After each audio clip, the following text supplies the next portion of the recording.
I'm Sarah Pregani with KENS 5 News now on this Tuesday, October 11th. A massive brush fire broke out near I-35 at Psalms Road in New Braunfels. The fire could be seen on traffic cameras throughout the night for miles. New Braunfels fire officials said it started with 2 large piles of mulch that were burning.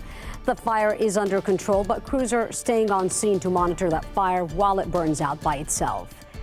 A wild night downtown ends with 1 man in the hospital, another with stab wounds, and police now fishing a purse out of the San Antonio River. Police say a drunk guy was trying to start fights with random people near Market and Alamo Streets. He then approached a group of women leaving McDonald's and threw one of their purses in the river. Police say he also got into a fight with a man and stabbed him in the back. Officers found the suspect and took him to the hospital to get checked out. The man stabbed was treated at the scene. The family and attorney of the teen shot by a San Antonio police officer at a local McDonald's are speaking out. That officer has been fired, and the family attorney says 17-year-old Eric Cantu is currently on life support to keep his lungs going.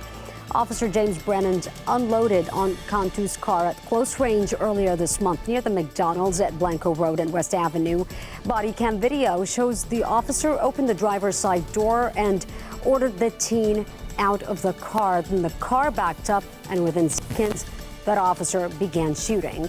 The Cantu family attorney released a statement saying Eric is struggling, and we know that recovery will not be easy for him. Every moment is critical. His friend George Ramos says he was shocked by the video. It was absolutely heartbreaking when I saw that video. It just made me break down. He's inspired me so much to be a better person. He's also positive and motivated and ambitious and happy. For him to see him laying there helpless, it's just so much emotions, and I'm just trying to be as strong as I possibly can. The DA's Civil Rights Division will review this case. Uvalde CISD is now looking for a new superintendent. Their Board of Trustees is authorizing a search to find a new leader for the school system. In a letter, Dr. Hal Harrell gave his staff a cue that he's planning to step away, but the decision needed the approval of the board.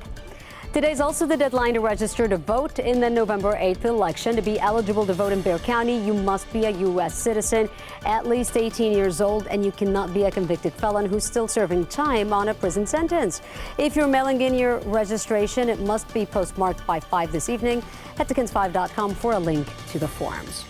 And a painful week for family, friends, and the community of Our Lady of the Lake University as they grieve the loss of a beloved student athlete killed in a car crash. Angelina Martinez was involved in a crash on the north side near Wurzbach around 3 a.m. Sunday.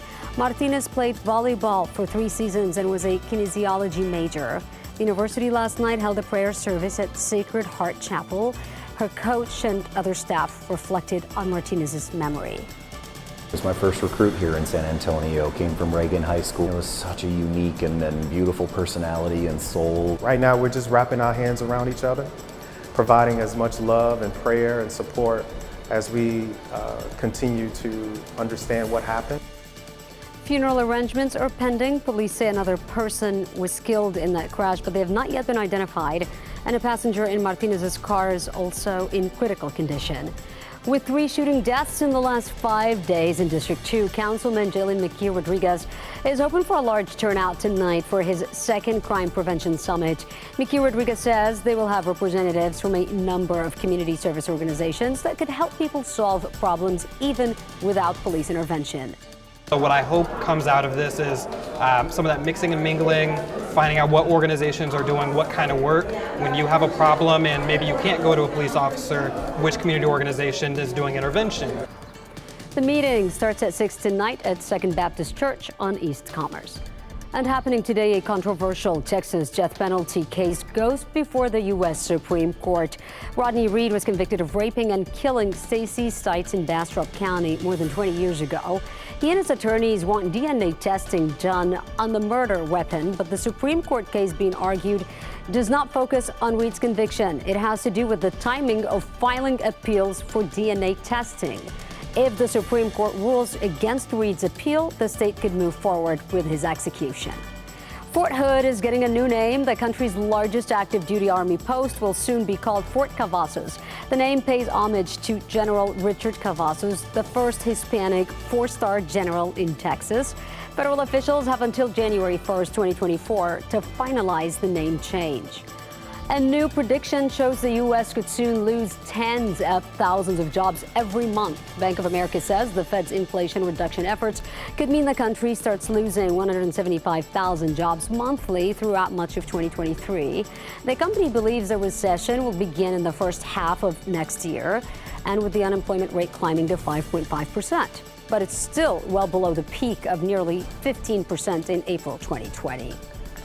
For today's forecast, meteorologist Paul Morales. All right, let's take a look out there, Sarah. Pretty much weather like we've been seeing lately.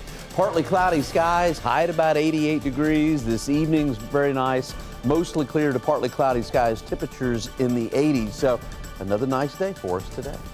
That's your KENS 5 News now. Remember to subscribe to our YouTube channel and follow us online. And if you're in front of the TV, be sure to tune in to KENS 5, 4:30 to 7 a.m. Monday through Friday. Have a great day, and I'll see you tomorrow.